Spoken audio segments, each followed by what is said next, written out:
Hey there, business builders. The success of your rebrand or advertising campaign heavily relies on choosing the right marketing agency. If that sounds like a daunting task, don't worry, we've got you covered. Today, we're discussing a tried and tested process to help you select the agency that's best for creating the outcomes that you're hoping for.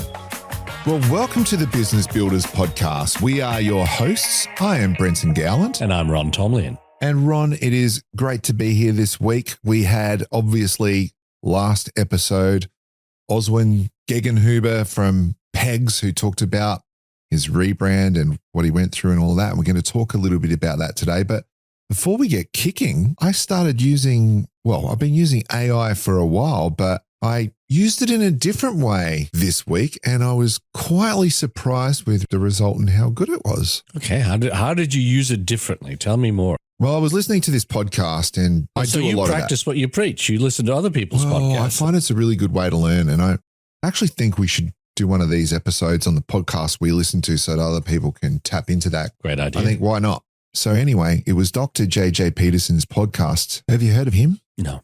They had a guest on the podcast, a lady who was basically talking about AI and the fact that she thinks of AI as an assistant, but not just one assistant, 7 assistants. Wow. Yeah. So I can't remember all 7 because I got stuck on number 2, and that one's the one that stuck in my head. So the first assistant that she said she thinks of AI as was the writer. That's pretty obvious. That's what everyone thinks of it as. It's what it's known for at the moment. Yeah, well, it's a writing platform. But the second one was the researcher, and that one stuck in my head. I thought, researcher. Essentially, AI is connected to, obviously, the internet, and it's looking through lots of documents on all sorts of different topics, all sorts of different skill sets. That's how it trains. And I thought, I was looking at running some workshops, and I thought, I wonder if this can help me do research for the workshops. And it did. Wonderful. I typed in a bunch of questions about the kind of people I'd have there and how do I explain what a persona is to a group of people who are basically tradespeople rather than university educated people potentially. And, it really did. It gave me the right definitions. I asked, this is the structure I've got. Would you make any tweaks? And it made a couple of tweaks, and I thought, yeah, I could do that. And so I was just really impressed with the way that we can actually use AI again as a helper. It's going to be everywhere in no time flat. I think it already is, number one. It's how we use it. And I love that idea, that concept of not seeing it as a threat, but seeing it as an aid. Yeah, well, I would have had to do the research for this thing anyway. And I thought, how do I speed up my time? And that's when the podcast that I listened to popped into my head. And I thought, the researcher, right, let's try this out. And yeah, I was really pleasantly surprised with the preparation it helped me do. I think that's the key, is just experiment, try, and do different things. See it as a helper. See it as a junior helper, actually. I think that's a good way of thinking of it, because you would expect a senior helper to get it right every single time. You wouldn't expect that of a junior helper. You'd check their work, but it would still be pretty useful, yeah? Yeah, absolutely. Yeah, okay. So today's topic, we're going to follow on from our interview with Oswin. Fantastic. Yeah. And what are we going to talk about? Well, we're going to talk about, and I was expecting you to say this because we've just been talking about this for the last half hour. Yeah, absolutely. It's how to choose a marketing agency. That's correct. So that was one of the big things that Oswin was talking about in his description of going through a rebrand from Mrs. Pegs to Pegs. And he said that was one of the biggest decisions they had to make. And it took a while. So we thought, well, wouldn't that be good to follow on from talking about the rebrand? This is a big marketing 101 kind of thing, because when you think about, from my experience, a marketing manager within a business, their responsibility is, of course, to set the direction of the marketing, the strategy, and what are we going to do. But one of their big decisions or responsibilities is working with the agencies that we employ, keeping them organized. Why even have agencies? Why have an agency? I mean, we'll talk about what different type of agencies there are, but why even have an agency? Why not just do it all yourself? Well, it's about combined skill set, isn't it? Do you really want to be an expert marketer, given you're running a business? And what level of marketing expertise can you bring to bear versus what other people can help you with? Yeah. And I think that's a critical element. I mean, I know some organizations in the past have had a marketing department inside. They basically have their agency inside the organization. Nothing wrong with that. But there is an issue of what sort of experience can those people have in terms of breadth of experience that can be brought to bear now, in terms of your organization. I've seen a lot of what you're talking about over 20 plus. Oh boy, it's longer than that. It's almost 30 years, Ron. Spring chicken, you. Yeah, spring chicken. Oh, it's scaring me, but that means 30 years working in advertising. And what I've seen, and there's a couple of companies we work with that I worked with at an agency that I was at years ago, and I saw the in-house department get disbanded because what happens with an in-house marketing department often, because I think the other aspect to your question, why would you get an agency involved, is because marketing is a multidisciplinary, or it takes multiple skill sets to make it work. You can't do it with just one person, ever. I mean, the tools are getting better, so one person could do more, but it's never going to be just one person, right? Well, I think the other thing too is it's perspective. One person will only ever have one perspective. And it's very rare that an organization only has one customer, one individual as a customer.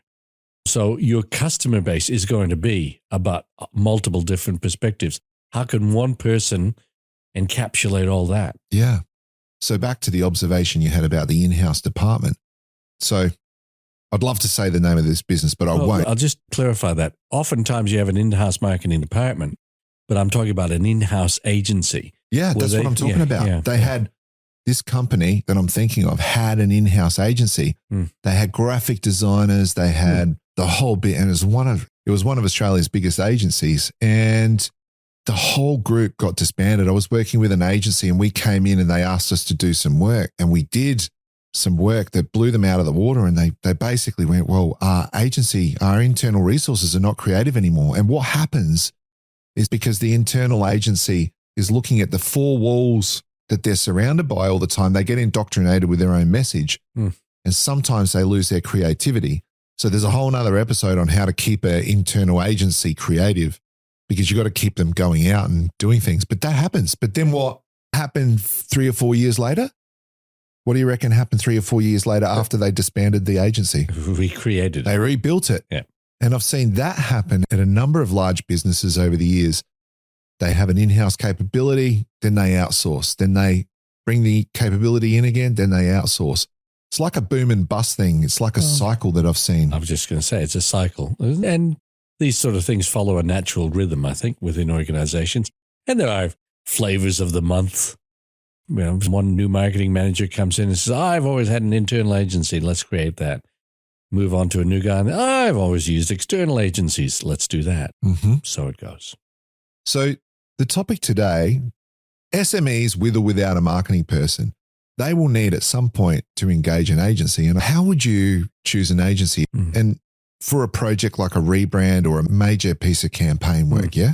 And that's what we're going to go through today. Because I think a lot of organizations recognize that they need some marketing capability. They need to develop some marketing plans. Yeah. They're looking forward as to how they can grow their business. And sometimes they'll look to see whether they can get that capability by going out to an agency. Right. And I think one of the things that you really need to do before you go down the path of finding an appropriate agency is to determine what you're trying to achieve with your marketing. And that's often best done, like Osmond did, by getting some direct support for developing a marketing plan or something like that. Well, that's really like step one, isn't it? Yeah. But can we just, before we get too far into it, because we're talking about marketing agencies, what exactly, Ron, is a marketing agency for the people listening? Because over the years, that's kind of evolved. Well, I mean, if we went back 50 years, we wouldn't be talking about marketing agencies. We'd be talking about advertising agencies. Spot on. And the classic was the Madison Avenue. You see it in a lot of sitcoms and you know, like Bewitched and so on. Darren worked for an advertising agency. And that was purely about different types of media and developing creative for that media and selecting the appropriate media for that. It has ballooned way out of that So now we talk about marketing agencies. We talk about integrated marketing communications agencies. There are as many different types of agencies now as there are colors in the rainbow. So the truth of the matter is it's very difficult to pin down what a marketing agency or what an advertising agency is now. But I think they fall into 4 basic categories for my estimation. Yep. First is what we call a full service agency. And what's a full service agency? They can do everything. They can do marketing planning. They can do advertising. They can do search engine optimization. They can do PR. They can do graphic production. They can do printing. Full service agency, yeah. Every type of marketing communication you can think of, they can help you with. Yep. Now, I'm not saying that's the be-all and end-all, because trying to be all things to all people is problematic. But there are full-service agencies, and they still claim to be full-service agencies. And for some people, that's the most appropriate. Yep. Then the second category is specific capability agencies. Yep. They might be experts at search engine optimization, SEO. They might be expert at website design. They might be expert in digital marketing. They might have a particular media that they are expert in, and they have significant depth and capability. Yes. The third type is, I think, the consultant, the marketing consultant, who doesn't necessarily have a marketing communications exclusive bent, but can be more, and these are the type of people I think you get in to help you define what you're trying to do in terms of marketing before you go to the execution stage, which is what you're often using an agency for. Yeah. So some of them have capability in certain areas, but their expertise is mainly in an overview of marketing in general. Well, it could be narrow or it could be broad. Yeah. But generally a consultant would have a field of specialty. Oh, yeah. Maybe a few subsets of that, but I fit into that category as well. So I work with all sorts of clients. I worked with Pegs through their process. Same deal, but that's literally where I sit. And the final agency type is the production house. Yes. And oftentimes you find, as an example, printers will have graphic designers on board so they can help you with production. Sure. You'll have people who can do graphics specifically. If you're looking at television advertising, they do television advertising production, digital marketing. And there we start crossing over into areas like CRM, where you go back to the consultants. So I think it's quite fluid in those areas, but basically those 4 categories, and what you choose or what you will be looking for will depend on what you're trying to achieve. 100%. Quick question. So why do you think agencies have changed from, remember back when you said in Mad Men days, let's talk like that? Well, I think because that's a bit more of a modern show, not the old, what was that one you talked about? Bewitched. Bewitched. Oh, yeah. Well, that was a character, Darren. Darren. Right. So why do you think it's all changed? Well, I think one of the problems is that when people become familiar with an archetype, they start to react against it. And advertising agencies, I think in the past have maybe made a rod for their own back in terms of maybe not being so transparent with their clients. Sometimes they claim to be all things to all people, and people found that... I've seen that happen. Yeah, they found that there were specialists who could do the job better. I mean, one way of looking at it is, let's get the agency to do all our marketing and take care of everything, and I can relinquish that responsibility, basically. The good thing about that is you don't have to worry about it. The bad thing about it is they can charge you whatever they like and you lose control. Yeah. So I used to obviously work in advertising agencies. I've worked in a few, and that was right when it was predominantly advertising, just as the whole social media thing was coming in. I remember my first job, they made me use what's called a bromide camera. And I'm like, why aren't we using a printer? What's this giant thing in this room? Anyway, it only lasted about 6 months before we started using a printer.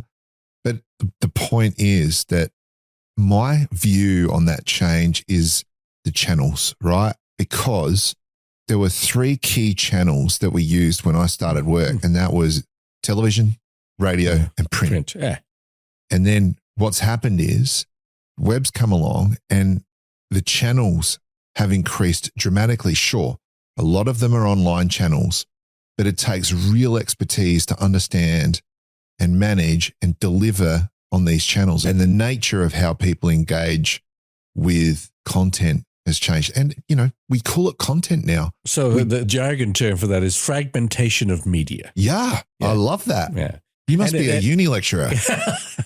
And, in the last 20 years in particular, there's been huge fragmentation of the different channels. In fact, we can't even, in some cases, call them media anymore. You can't talk about Facebook being a media. It is a mechanism, but it's not a media. Yes. So I know there are people who put out the constellation of what's available to people at the moment. And before, like you say, it was television, radio, print. And that was about it. Print could be split into outdoor as well. Yeah, outdoor. You could split print into newspaper, magazine, various publications. Yeah, sure. Yeah. You're right. Trade publications, But now, just think about it in terms of television only. There's broadcast television. Then there's the streaming television. Yeah. And then there's a multitude of different channels in every streaming product. Yeah. Well, you're right about the print, because if you were to compare print and web, there were multiple channels in that print category.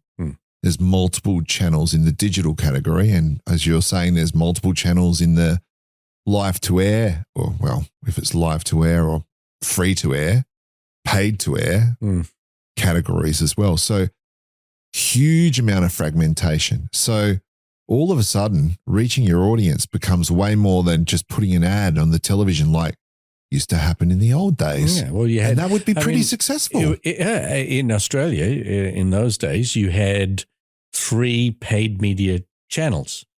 And if you wanted to get complete coverage, you only had to put it on 3 different channels. Now, it's a bit of a different story, just in terms of free-to-air TV. It's so interesting. Yeah. And so therein lies the problem when you want to choose a marketing group to work with you. What skill set do you need? So that brings us back to what you said earlier.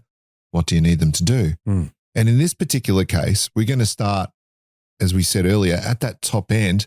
What if we're doing a rebrand, a really massive project like Oswin, who spoke about his rebrand in our last episode? How would you approach that? Because I think you talked about those 4 groups. I think if you start with one of those really big projects or a massive marketing campaign, something that's going to cost you over $100,000, if we start there, you can scale this approach back to suit those other groups that you were talking about. More specialist agencies, yes. Or specialist agencies, or if you're looking for a graphic designer or a web developer or a marketing consultant, you're not going to need this process, but a stripped back version of it might work. Yeah. And again, it depends on what you're trying to achieve, how important it is, and what sort of risk there is. Are you putting up a lot of money? Yeah. And with a campaign, you are? Or is this a decision where you can trial? Well, and we were talking earlier, and you were saying that you did a lot of trialing when you were the marketing manager at Etsa, for example.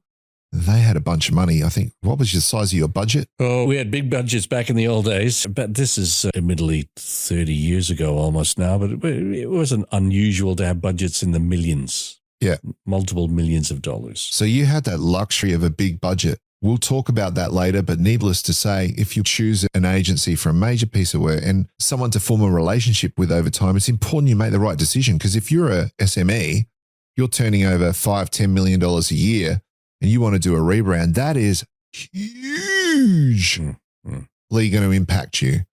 It will if you're in an Etsa as well, but maybe not so much in the sense of, money in the bank.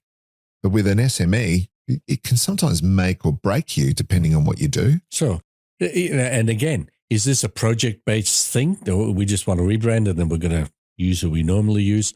Is this an ongoing relationship that I want to start forming so that these people can be our advertising agency for or marketing agency for years to come? We may have outgrown the people that we're already with. Yeah, it could be. I don't know. There's a lot of questions to answer, but the process would always start with creating a brief. Yes. And I think this is the thing, in my experience, that people fall very short of. I have sat literally in an advertising agency's boardroom talking to someone. Another client has come in and interrupted our meeting just because it was going to be brief, talking to the account manager. And No pun the brief intended, was, right? I kid you not, the brief was this: we need a new ad. I'll see you later. That was it. We need a new ad. Now, to me, that's not much of a brief. It's not a brief. No. And what we mean by a brief is, what am I trying to achieve? Who am I talking to? All the detail that somebody who is going to develop something on your behalf needs to know in order to develop a successful outcome for you. And it was interesting when we were having this discussion before, you had an insight as we were talking about this, that it's a bit like hiring someone. That's right. Now, it's like going through an interview process. Yeah. And when you think about it, if you do a hiring of an individual or a new position, if you do it well, you create a job description, you create a job specification, you create a skill set that you're looking for, you create needs, of things that you absolutely have to have, must-haves, and this would be nice to have. You know what skills you're looking for, what expertise. It's not any different than that. The more work you put in up front into specifying what you want, the better the outcome is going to be. 100%. And I think it's very simple. If you want to know, well, how do I create a brief? It's simple questions. What do we want to achieve? Like, I'm a big advocate for not being technical. There's a million brief forms and you could go onto the internet and find I would suggest you get on AI. Seriously, remember how we talked about that being the researcher? Type in, what questions do I need to answer to create a brief for a marketing agency to help me with a rebrand? I swear, just type that in.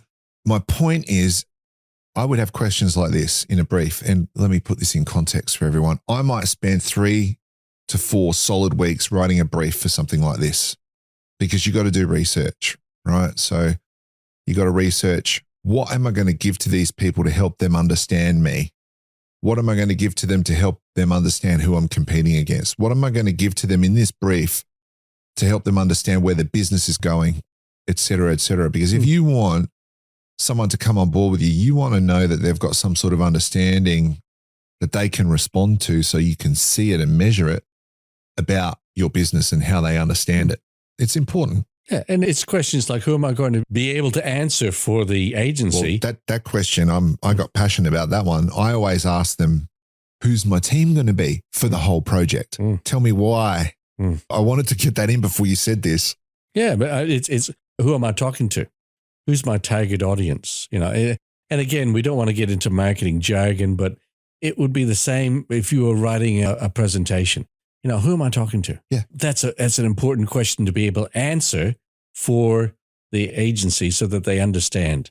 And the level of detail you go into will depend on your level of sophistication. The first question for me might be, what do we want to do? What do we need to achieve? Then the second question would be, what do we want from you? Think about that. How easy is that? But it's what you put under that. What are our challenges? What are we up against? What are we measuring you on? What does success look like, and how are we going to measure that success? Very important things for whoever's going to work for you to understand up front, so that they can decide, do we want to work with these guys? Do we have that level of control over the various factors that will affect the success? And I've had agencies say, we don't have that level of control. You're going to measure us on an area that we can't influence. So thanks very much, but see you later. And that's fair enough. That's really good. Yeah. So when you think about it, actually, because, our process that we were talking about earlier, there's a few things involved, and I'll just read out what we wrote down, right? So we said, first, you need to work out your brief. Then you need to create your evaluation criteria, right? And the evaluation criteria is really important, because you need to set up a spreadsheet, i.e. a matrix, with at the top column each of the contenders that you're wanting to choose from. And then you want to have each of the areas running down the left. And are you rating them out of 5 or out of 10 based on their responses if they give you a proposal? So you set up evaluation criteria before you go out to the agency. It's part of creating the brief. And then you also got to decide on your process. This is all before you reach out to an agency. So there's a lot of legwork to do before you talk to anyone out there, right? So what I mean by the selection process is, so everyone might be familiar, but there's a thing called an RFP, which is a request for proposal, or an RFQ, which is a request for quote. I'm going to leave tenders alone because they tend to be government or multi-million-dollar contracts. And we're assuming here we're sitting around a rebranding process might be $100,000 to $200,000 for a SME, right? And a lot of people out there are just going, what did he just say? It's true, because have you thought about it? Have you thought about all the signage on your vehicles that you have to change? Have you thought of the letterheads, the websites, the clothes, the uniforms, the this, the that? There's a long, long list. It's not just rebuilding the website. There's a lot of stuff to do that people never think about. Yeah, my personal opinion, only go down that path if you really need to.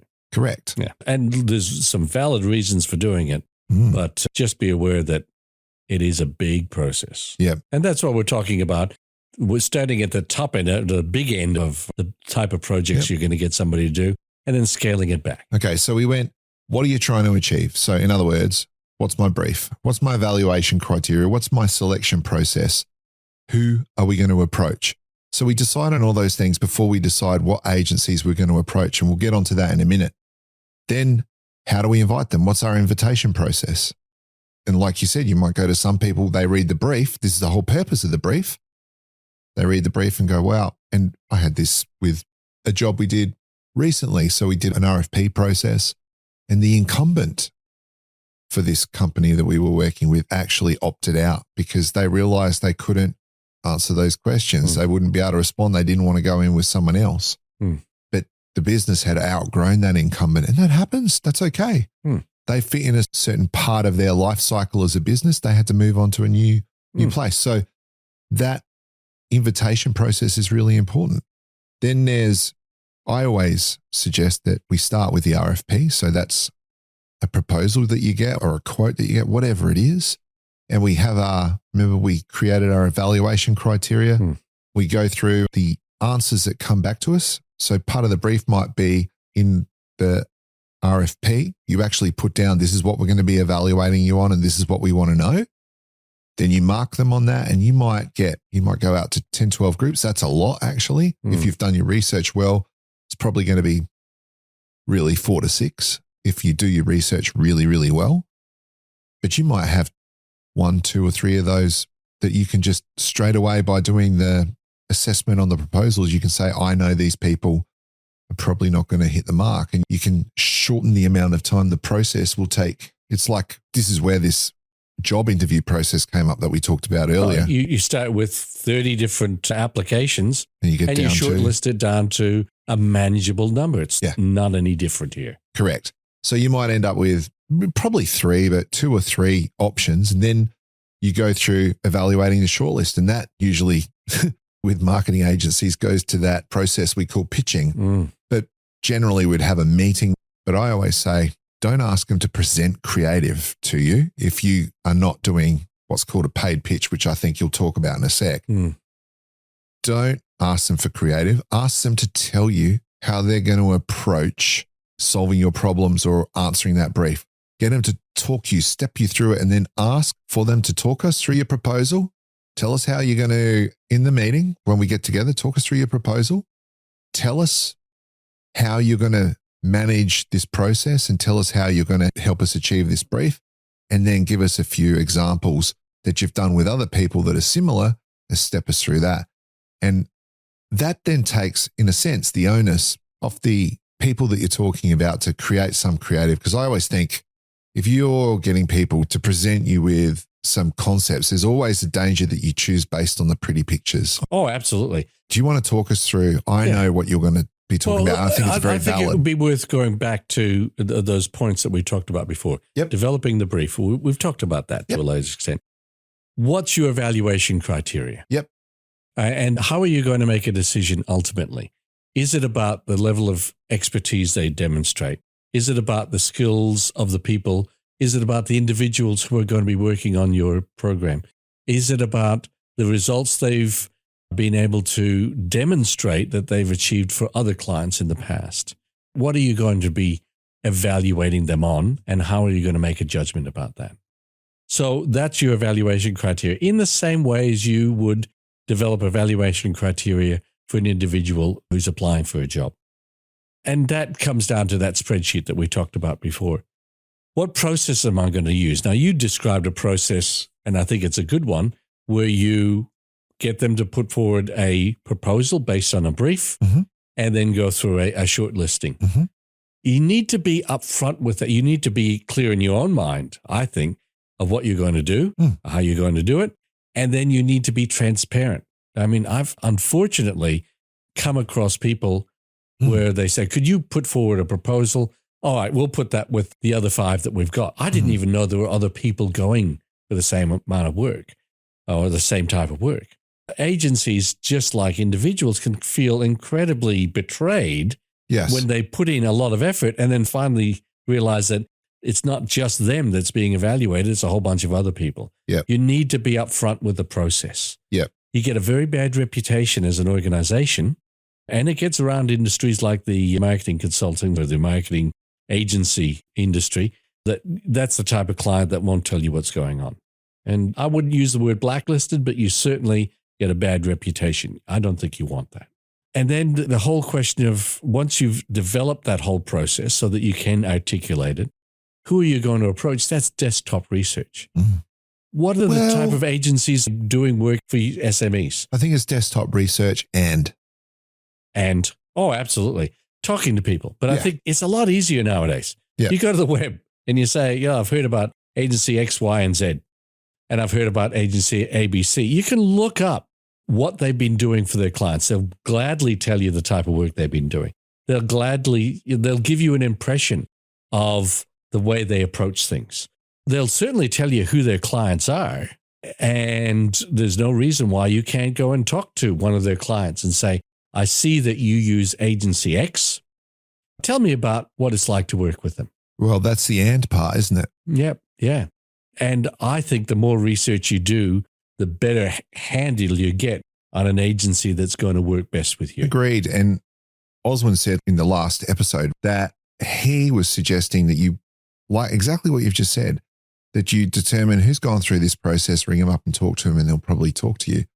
So I think that's really good as a research backbone. And who did you go to and why? I think you need to be aware that not everybody feels comfortable about telling you their experience. You know, I think people get worried about litigation and so on. So if someone says, look, I'd rather not talk about it, accept and move on. Move on. Yeah. I haven't ever had too many problems with that kind of thing. It depends how you ask, and it's about being upfront with everyone. Well, I'm about to go through a rebranding process. I've seen you've done it. If they're not a competitor, why wouldn't they tell you? Yeah, exactly right. And you'd need to also decide, well, am I going to stick to my local providers, or am I going to go interstate, overseas, whatever else? Because there's no borders anymore. No. And it depends on what you're comfortable with and what you're looking for. If you, personal opinion, I like to eyeball someone. I like to have face-to-face contact. Zoom. Yeah. Maybe nowadays, but I still think there's an element of being in the room. But that's just me. I'm maybe a little bit old-fashioned. I don't know. But if there's somebody who you can find has done work in another country and is interested in doing work in your locale, fantastic, especially if they've got a great reputation. The point is, the brief is pretty personal. So even doing that research piece you're talking about, it's personal. There's things that, whether you've written them down or not, that are assessment criteria in your own head about why you're choosing those people. So if I was doing an e-commerce project, I'd be wanting to see that they've got significant experience in e-commerce, not just making things look pretty. Finding that balance is sometimes really tough. So you might end up working with, let's say you're doing a rebrand, you might end up working with a branding agency and a digital agency. So this is where this complexity of multidisciplinary outcomes is starting to come to the fore. So what we're talking about here, if you want to do a rebrand, you're talking about that full service agency or combining a couple of specialists together. Yeah. And in that situation, you're putting the team together yourself. And I think that's at a level of sophistication that many SMEs might not have. Sometimes, so for a rebranding project, we might choose a group who has a real specific specialty in e-commerce websites. And that is a real thing. Now, absolutely. not every web developer might have that, but those particular specialists might not have a specialty in brand development or brand execution. So I know that, for instance, with one tender process we went through recently, we reached out to a couple of expert groups who build e-commerce platforms, and they asked us if they could include a branding agency that they work with in the process. And of course we said yes, but so you said sometimes you build the team yourself, but sometimes if you want a particular specialty, the team will form around that specialty. Yeah. And again, it's being clear about what you're trying to achieve in the first instance. And we're talking about rebranding or a major campaign. Yeah. You need to be clear about what you're trying to achieve and accept that maybe even with full service agencies, you might decide to use later on down the track some specialists in certain areas. Yeah, exactly. Yeah. And one thing I like to do as well, but this is really looking at doing the research on who you're going to approach to give your brief to, right? That's right. So it's not a straightforward question. When we interviewed Oswin, one of the things he said is, I wish I spent more time up front understanding a lot of this. So all I can say, if we were going to give a tip, you really need to do the research and understand what it is that you're doing, what it is that you're asking, what it is that you're looking for. And that will really help the process. I would 100% get a marketing consultant to come in and help me and walk me through this process. Someone that you trust to help you with this, someone who's done it before, someone who's done a branding project. Some people hire a marketing manager or a CMO just to take them through a rebranding process. So sometimes getting a marketing consultant is the same thing, just less cost. Yeah. So it's about getting clarity up front so that you can choose the most appropriate agency for your needs. You then need to think about it, not who am I going to invite? What's the process I'm going to invite these people to use? I'm going to give them a proposal. I'm going to take them through the process we're going to use. They can at that stage, and I've had agencies opt in and opt out. Yeah. Okay, good. So that helps because they've decided they're not the right agency for you. So make sure that you think about how am I going to invite people and who am I going to invite? Yeah. So that they're very clear about the process you're going to use.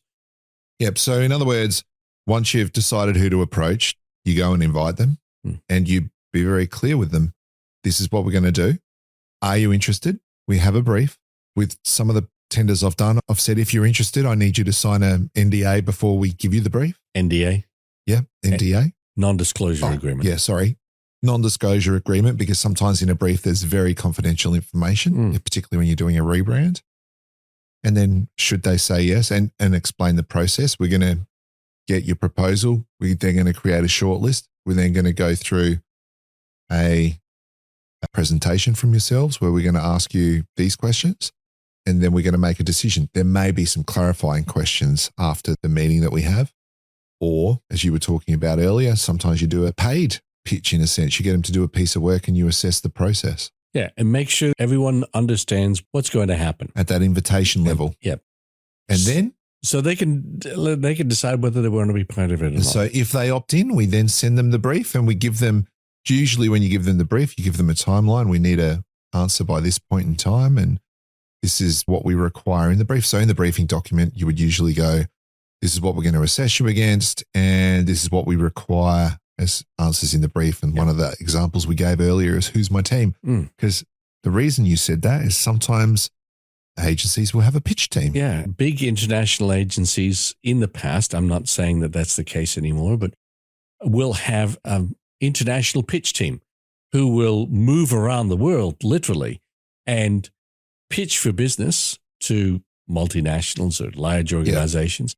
And that's the last time you see them. Yep. And so it looks very impressive. But the truth of the matter is that's not what you're actually buying at the end of the day. Yep. You need to be aware of that. You need to be asking questions up front. Who is going to be working on my business? Yes. Who, what are their credentials? What's their background? What's their experience? What's their skill level? Because that could be an important thing in developing a long-term relationship. Why is that important, Ron? Why is that important? Because you might not be the most important client in their list of clients. So what does that mean? Yeah. So be aware that every client or every agency has a list of clients, and using the vernacular, you are on the pecking order somewhere. Oh, yeah. Yeah. And I've experienced organizations who have a major client, a big car company or something like that. And when they say jump, the agency says how high. Yep. And everybody else moves out of the way. And all the work moves out of the way.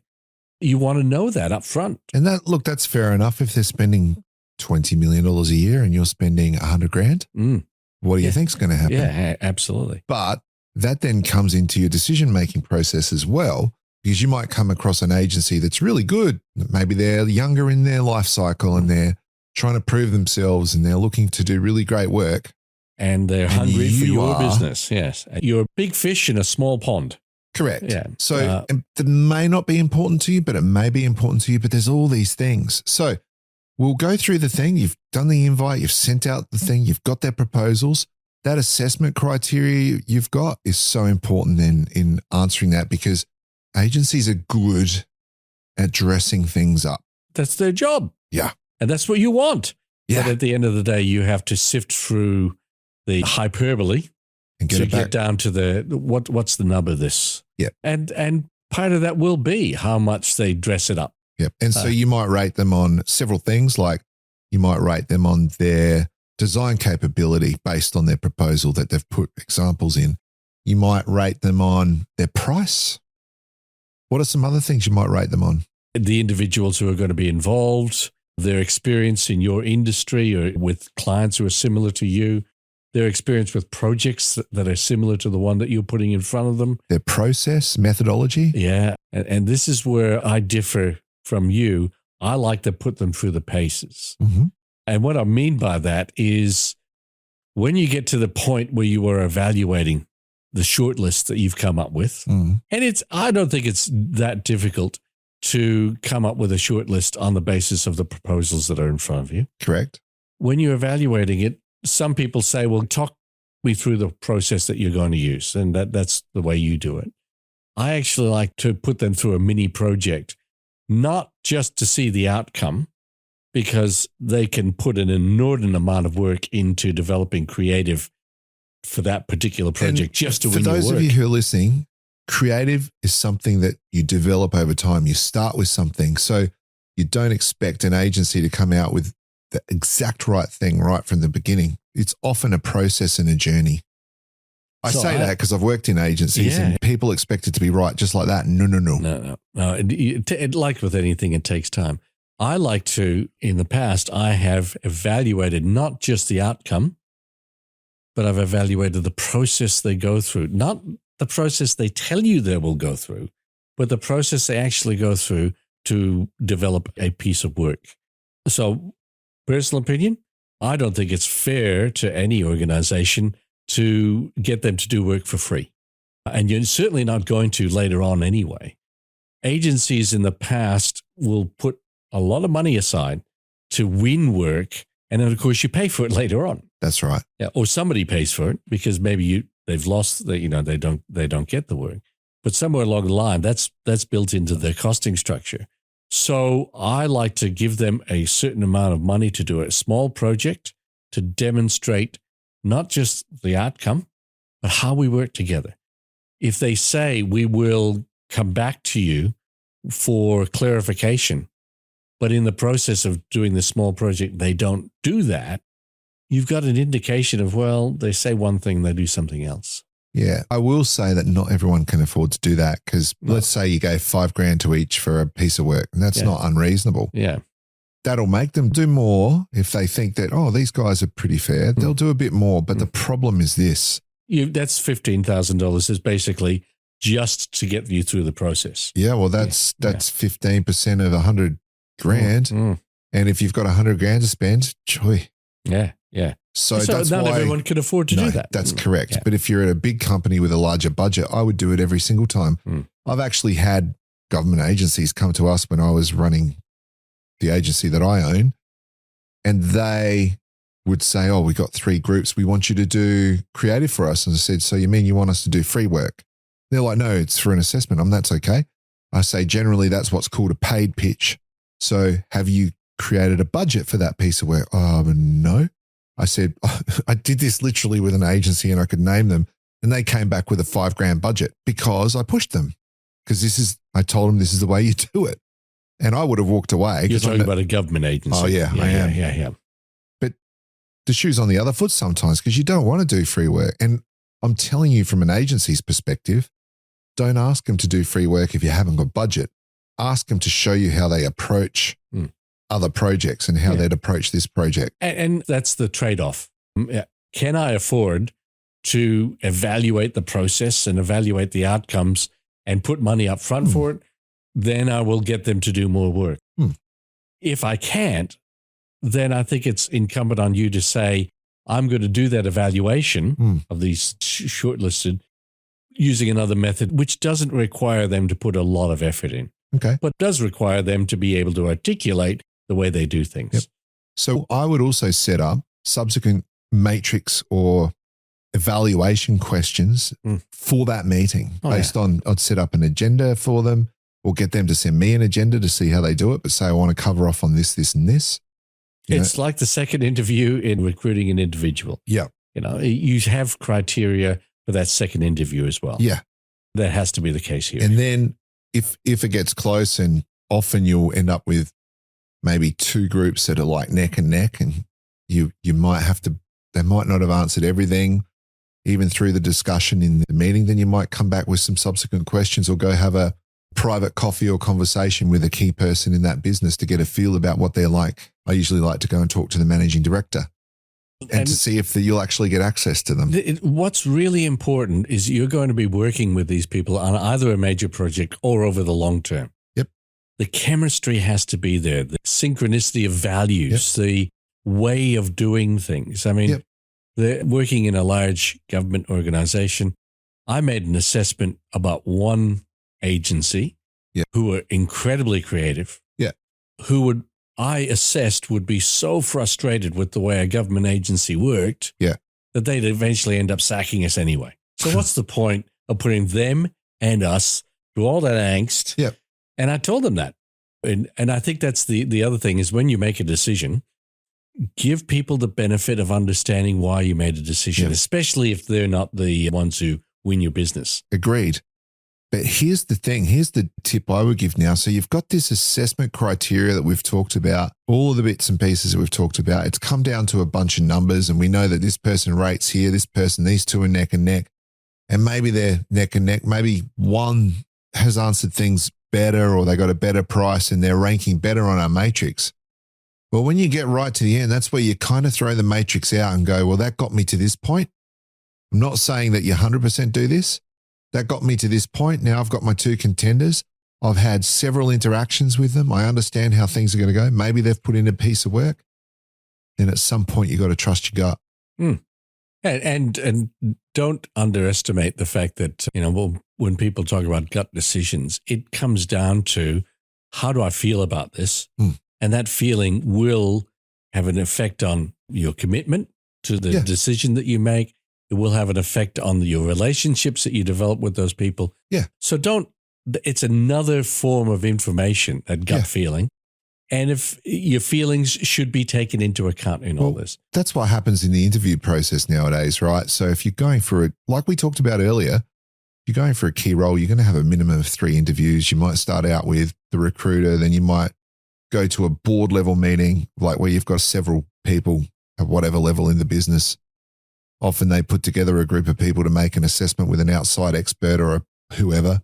So your marketing person might be sitting there, and the last one might be with just the owner of the company and the owner of the other company. But through that process, you will develop a gut feeling.